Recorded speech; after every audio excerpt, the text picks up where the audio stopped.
CoryxKenshin is an insane liar.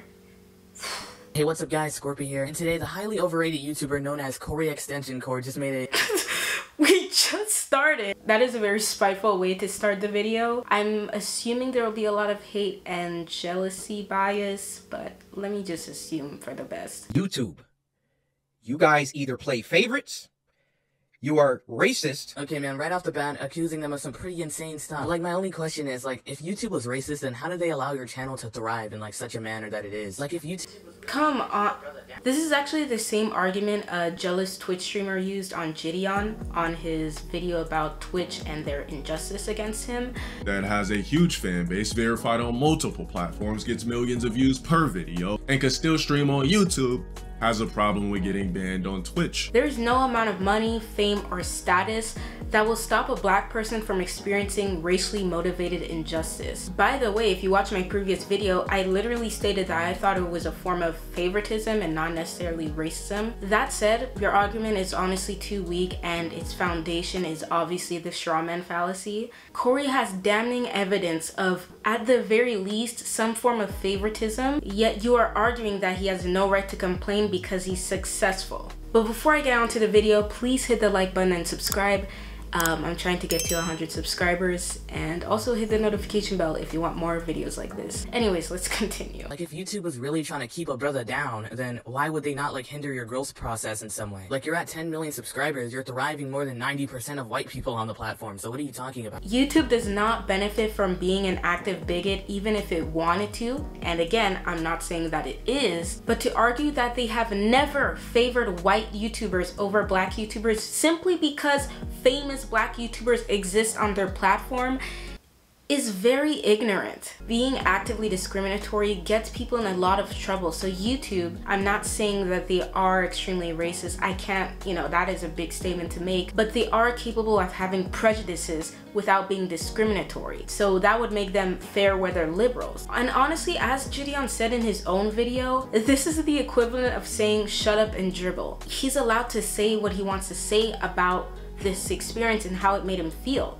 No amount of subscribers can stop him from that, can stop him from being discriminated against or being unfavored. Appeal rejected. They doubled down. The policy team said, no, Cory, your video is restricted. Yeah, but where in any of this does it say it was because you're black? Like, you do realize... What? I'm gonna use an example to explain to you how ridiculous it is. Let's say my white friend Emily and I, with my very African name, apply for the same job, but I get rejected even though I have more job-related qualifications than my friend Emily, who got accepted. Imagine now my friend Emily looks at my rejection letter and says, oh, well, I don't see the rejection letter state it's because you're black. What? That doesn't mean anything. Respectfully, this is a terrible argument. This is actually a negative appeal to ignorance, which is when someone claims something to be false because of lack of evidence to the contrary. Let me know in the comments below if there's a better fallacy to describe the argument he just made, because I think there's a better one. But in this case, Scorpy is trying to disprove that Cory was a victim of racist favoritism by pointing out the fact that the rejection letter doesn't state verbatim, we rejected you because you're black. And as I said earlier in the video, I think this is more likely favoritism over racism. Even though we all agree we don't know, you can't make the argument that they are not racist with such weak arguments. Okay, this is my view. And listen closely because I really want you guys to understand this. I don't think we should blame CoryxKenshin for questioning whether one of the reasons YouTube did this to him is because they're racist, because when YouTube is so inconsistent with their community guidelines and constantly make contradicting decisions yet never explain themselves to the creators they are affecting and never clarify why they are accidentally striking certain videos while letting others off the hook, they are leaving the why up to the interpretation of the affected creators. Let me bring back the Emily scenario.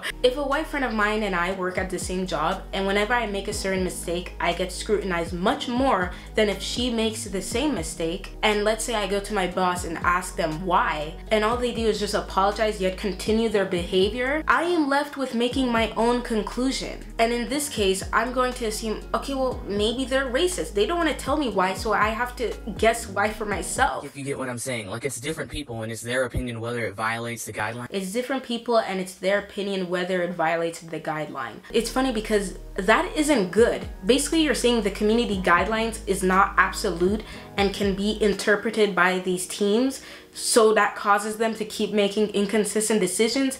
Does that sound like a good system to you? Is that a really good argument for YouTube? Yeah, sorry, it's just our guidelines. We leave it to our own interpretation all the time because it's not a complete rule book we can follow. I mean, that is the problem with this whole situation.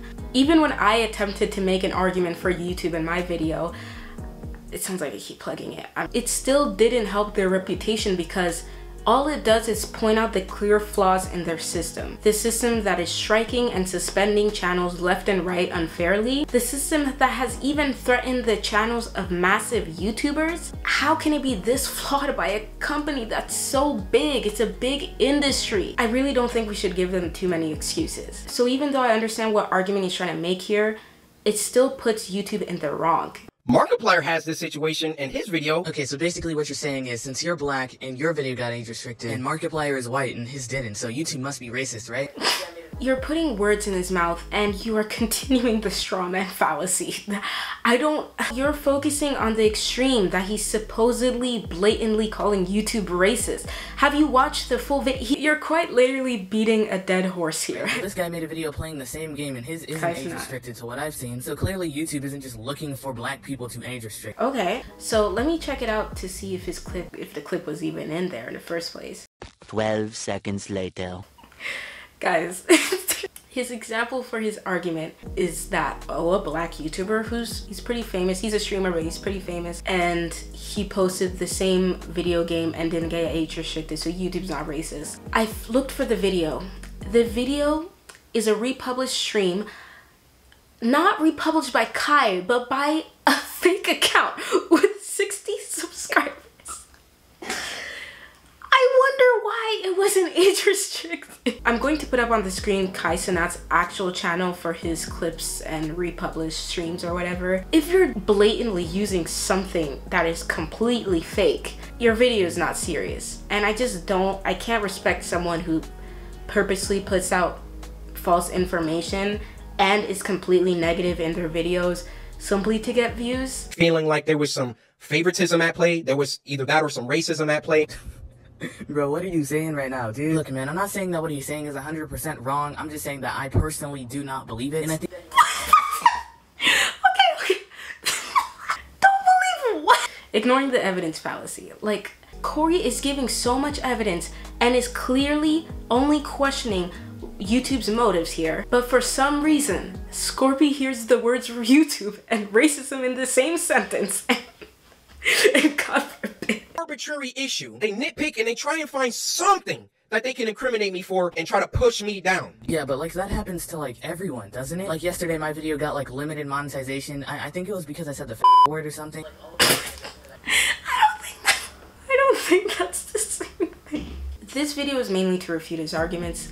As I said like 10 times already in this video, Cory experienced most likely a play of favoritism. Could be racist favoritism, now that I said it in this video. Could be that. It is a likely possibility. It's not like it's impossible for it to happen. There have been times where industries and corporations favored white people over people of color. But at the same time, I think Scorpy's arguments are extremely weak. Now tell me why when I go on incognito mode, YouTube rather recommend me Jacksepticeye's PG reaction to Cory's video rather than Cory's original video, since I assume is more damaging to their reputation. By the way, I do actually recommend you guys to watch Jacksepticeye's 2 videos on this situation. He highlighted some great points and gave great insight and feedback on the entire situation. Yes, there are many well-established black YouTubers on the platform, and I plan on, hopefully by God's will, being one of them. But why on incognito mode, it is taking me almost 40 videos to find a black YouTuber, especially considering how many are trending on the daily and getting millions of views for the platform. And not just black people, I didn't see any Asians or Latinos either. The only Latino I saw was getting arrested. And Deji doesn't count because that was the zone being pushed, not Deji. Granted, I am going to see my people if I'm going on my own homepage on my own channel. But to the newcomers on YouTube, to the people that YouTube want to leave a first impression on, they aren't being promoted creators of color.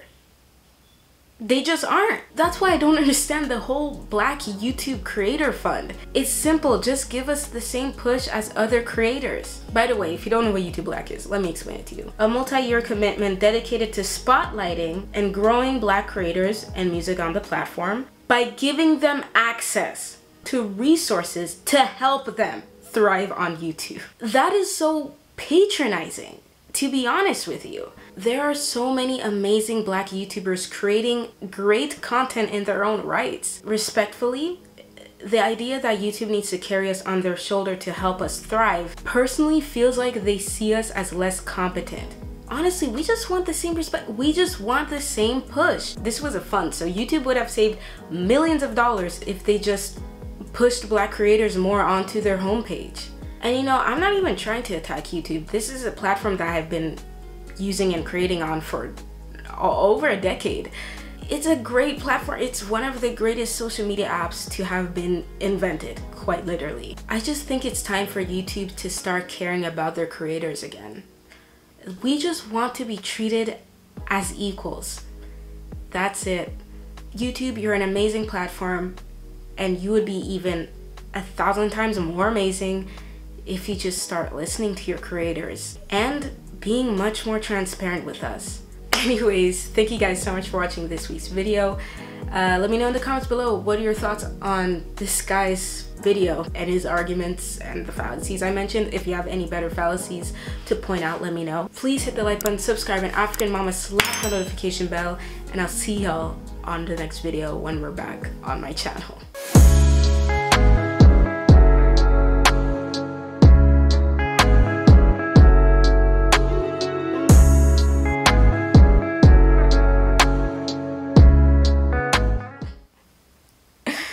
This was a funny video to react to. I didn't think I would laugh that much.